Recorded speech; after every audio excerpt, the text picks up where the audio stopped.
धमाका है, ये बड़ा धमाका है और ये आर्टिलरी या रॉकेट फायर नहीं है, ये मिसाइल फायर है।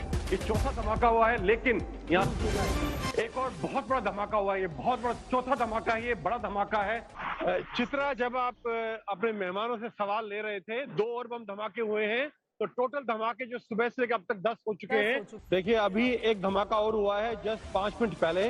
तो लगातार धमाके हो रहे हैं सुबह से। ये 12वां या 13वां धमाका है सुबह से पिछले 2 घंटे के अंदर।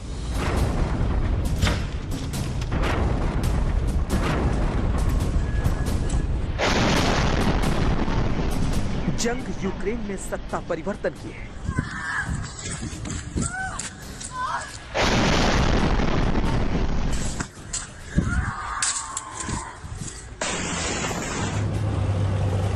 जंग यूक्रेन में कीव पर कब्जे की है।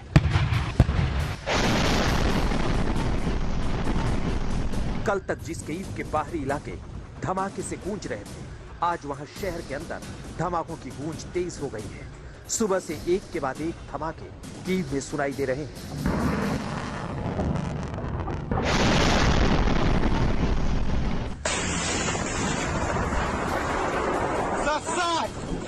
3-3.5 घंटे में अब तक लगभग 25 से 26 ब्लास्ट हो चुके हैं। पहले कुछ जो ब्लास्ट थे वो शायद क्रूज मिसाइल थी, लेकिन उसके बाद जो ब्लास्ट हुए हैं जो काफी करीब थे, शहर से 3-4-5-6 किलोमीटर दूर थे शायद, वो मल्टी बैरल रॉकेट लॉन्चर या मीडियम आरटी का फायर था। आज रूस की सेना कीव शहर के अंदर दाखिल हो गई, जिसका वीडियो भी रूस की ओर से जारी किया गया, जिसमें बड़े बड़े टैंक से लेकर हथियारों का जखीरा दिखाई दे रहा है। कीव के अलावा यूक्रेन के करीब 12 शहरों में आर पार की जंग जारी है।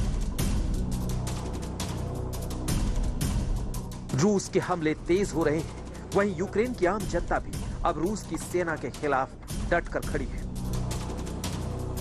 शहर के शहर तबाह हो रहे हैं, इंसानों की बस्तियां खंडहर में तब्दील हो रही हैं।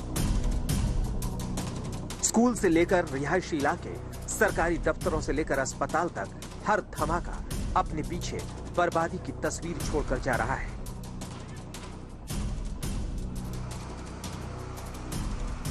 फिजाओं में धमाकों का शोर है तो आसमान में धुएं का गुबार, जो बता रहा है कि युद्ध बहुत भीषण है।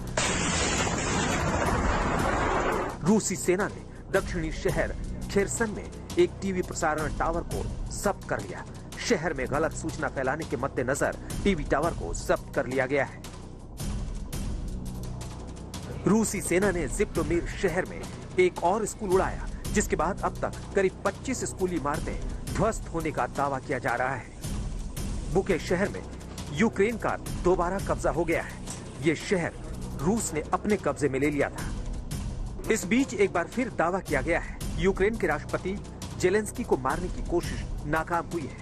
दावों के मुताबिक एक सप्ताह के अंदर तीसरी बार जेलेंस्की को मारने की कोशिश की गई है। दावा किया जा रहा है कि रूस ने यूक्रेन के राष्ट्रपति को मारने के लिए 2 अलग-अलग संगठन के भाड़े के सैनिक और चेचन विशेष बल भेजे हैं। यूक्रेन ने एक बार फिर रूस को भारी नुकसान होने का दावा किया है। यूक्रेन के मुताबिक रूस अब तक 9,166 सैनिकों को गंवा चुका है। साथ में 37 हेलीकॉप्टर, 251 टैंक, 404 कार और 50 MLR खो चुका है। बहरहाल जंग आर पार की है। 9 दिन में यूक्रेन बुरी तरह से तबाह हुआ है, लेकिन अब तक रूस की सेना कीव पर कब्जा हासिल नहीं कर सकी है, जिसके लिए अब उसने हमले तेज कर दिए हैं। राजेश पवार के साथ गौरव सावंत, कीव, यूक्रेन आज तक।